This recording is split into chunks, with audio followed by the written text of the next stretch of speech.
Okay, Sega, I see you. You got the big cojones now, eh? You got the big cojones. You ain't playing no games now. You ain't doing no Big Sean, Ty Dolla $ign, Chris Brown. You want to play with the big boys now. Not even the big. You want to play bigger than the big boys. Okay, Sega, I hear you. Okay. All right, so we got to talk about this because, oh my God, Sega are playing serious games with us right now. They really think they've got it going on. And by God, I hope they're right. I hope they have got it going on, but we gotta talk about this. But if you haven't subscribed to the channel already, please make sure to subscribe. We are trying to hit 100,000 subscribers, and if I hit 70,000 subscribers before Sonic Frontiers comes out, Izuka has promised to me, with his fingers crossed behind his back, that he will give everyone who subscribed to me a 50% off discount to Sonic Frontiers, so you already know what to do. So if you've already forgotten, at the start of the year, I made a video talking about Sega's plans where they talked to their investors, and they said a whole bunch of shit that was basically no compromise in terms of quality. Like, this is the big push, Frontiers is it, we are pushing for price, yada yada yada. And from that I was able to deduce that they're probably gonna charge full price for the game. Now, full price used to be $60 back in the day of gaming in general, and then now with current generation PS5 and Series X, full price has basically become $70. But Sega, I think even that's too little for them because they are taking it to another level here. We got an article from Sawasi here. It says Sonic Frontiers price revealed, and it says the price for Sonic Frontiers has been revealed. Sonic Frontiers is listed as £64.99 for PlayStation 5, PlayStation 4, and Xbox Series. The Nintendo Switch version is listed at $59.99. It's possible these prices are placeholder, but Sega recently announced they're planning on Sonic Frontiers being priced higher than recent titles, with a focus on quality over quick sales at a lower price. So these prices could be official, and yeah, they could definitely be a placeholder because sometimes these stores put a higher price there because people will then pay for it early up front, and then if it turns out to be a lower price, you get a little bit of your money back. Makes sense, right? As opposed to putting a lower placeholder there and then it's higher than that and it's like, give us more money. Like, that makes no sense, right? So do take that into consideration. But nonetheless, we're going to take a look at the image here. You can see Game, which is a popular game store in the UK, and you can see, yep, PS5, Xbox Series, and PS4 versions are all £64.99, and the Switch version is £59.99, which is kind of interesting because why would they lower the price of the Switch version? I mean, I think the GTA Remastered Trilogy did that as well, because I remember all ports of the GTA Definitive Edition Trilogy were like £54.99, but then the Switch version was only £49.99, and it's not a cloud version, so it's not like we're lowering the price because it's a cloud version. Maybe it's just we accept that the Switch port is inferior, therefore we're going to charge less. So this lower price here is not some kind of confirmation that it's some kind of cloud version. Personally, I was expecting the price to be around £55 UK, and then maybe £50 for the Switch port. But if this isn't a placeholder and they're actually charging this much, this is some big balls from Sega. Like, just put this into perspective for those of you who are not from the UK. Now, obviously our prices include tax, but let's just put in $59.99. That's around $82 US. Alright, now remember, it includes tax, so, and they tend to charge more in the UK anyway in terms of relatively. Like, if you convert $60 to pounds, it's way less than what we actually pay for a lot of games. And then $64.99 is $88.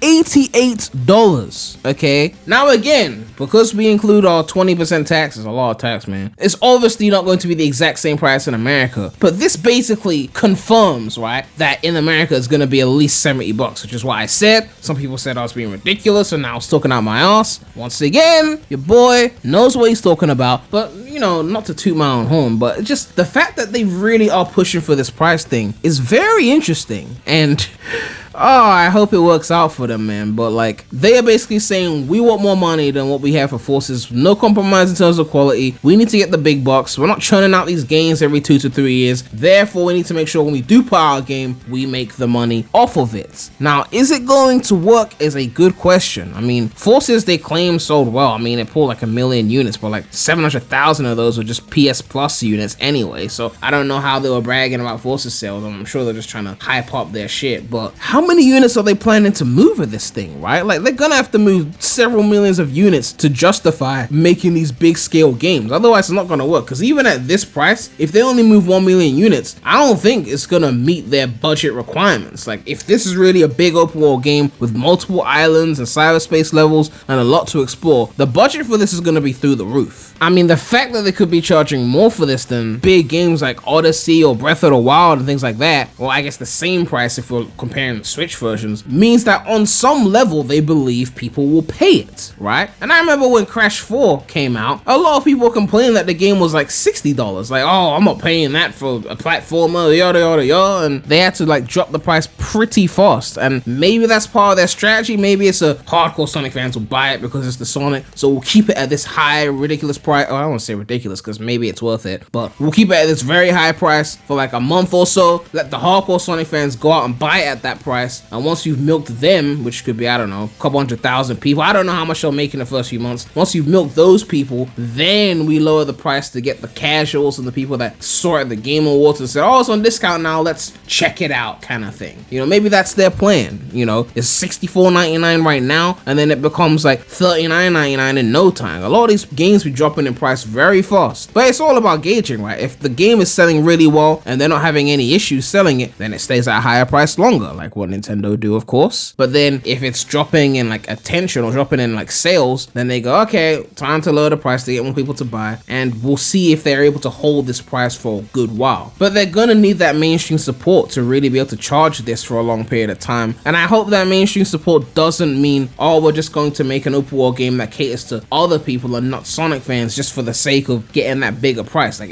I don't want it to just be a random open world game, but then Sonic is in it and that's it, and it doesn't bear any significant resemblance to Sonic. Like, I got friends who play open world games who don't like playing Sonic, and if they love this game and they wouldn't play any other Sonic game unless I'm like forcing them to, you know, sometimes I do that, then there's a bit of an issue, right? It's like they have to like strip the identity of the character just to get people to play it. That's a bit of an issue for me because it gives off that whole colors vibe where it's like, let's drastically change the direction of the series and we'll get some new fans from it, but we'll piss off a lot of the previous fans who like the previous direction, and then, you know, you're left in the dust, right? It needs to have those Sonic elements in it to keep the core fans happy, those people who like the momentum and the manipulation of momentum to go places, and the loops and the corkscrews and all those things that we didn't see in the in-game environment that they showed in December. And I'm not saying them charging more means they're ditching it. I just hope that they still haven't forgotten about those core fans while they're trying to appeal to this wider audience that they can, you know, charge 70 plus bucks for. And then there's obviously one more topic we need to discuss, because we know they were trying to push for this money and we have to bring this up, okay? Microtransactions, okay? Sega are not immune to doing some shit like this. They tried to charge us for Super Sonic with Forces, right? A thing that was included in games before it. So it is not out of the realm of possibility for them to add MTXs to this game, especially if they want to keep making money. And I don't know how far that could go. Is it going to be as simple as just skins and things like that? Or are they going to manipulate actual gameplay elements? Like, for example, Assassin's Creed was one of my favorite franchises of all time.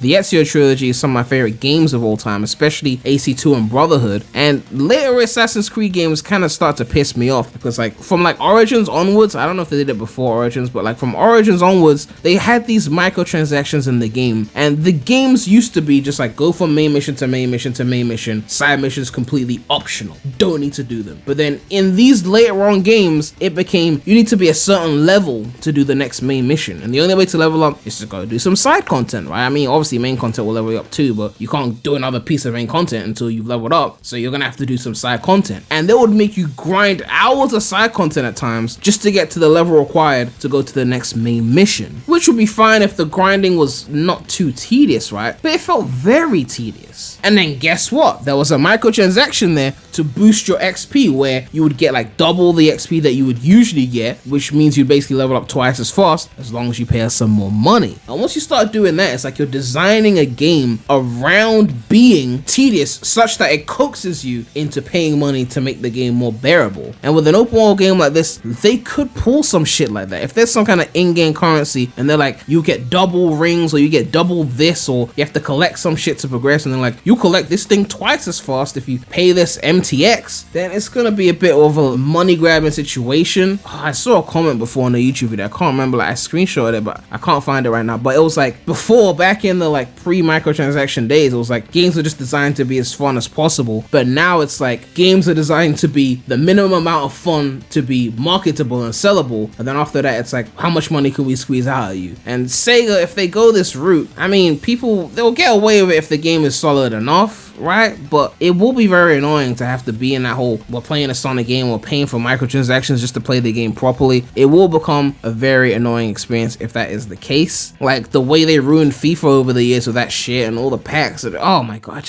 I don't want to get into a whole rant about how gaming has become more money grabbing and shit like that. It's just not the focus of the video. But this £64.99 is more expensive than pretty much every AAA game that's come out recently. Like Halo Infinite can be bought for £49.99 right now. I don't know if that was the original price. Forza Horizon 5, I mean the base version is £54.99, but they got higher edition versions that go up to like £84.99. So put it this way, this game is very expensive. It's not just expensive for Sonic or anything like that. It's a genuinely expensive game. That is if these prices are correct. So to add microtransactions on top of that would really piss me off. And even without the microtransactions, they're asking a lot for a game like this. And if they can't back it up, they're never going to be able to recover from this in terms of reputation. Like to charge £64.99, this game can't be a 4-hour experience. Obviously, I don't think it is, but it can't be a short experience. And even if it's got the length, it still has to have the quality. It can't just be like, we were in the world for 20, 30 hours, so therefore it's worth the price. Like if it's not fun enough, you can't say, well, it's long enough, so it deserves to be charging that amount. You know what I mean? Like quantity and quality, the combination of the two, right? But yeah, let me know what you guys think about this situation. Sonic Frontiers is looking to be a pretty expensive game. Do you think it will be worth that amount of money? Do you think they're really gonna pull this thing off? Or do you think they're just gonna milk Sonic fans and then lower the price afterwards? Do you think they're gonna add microtransactions? Or do you think they've learned their lessons in forces? Come on. But yeah, make sure to like, comment, subscribe, hit that bell. Make sure to check out the non-Sonic channel, the link will be in the description. But that's all I have to say right now, so Premy out.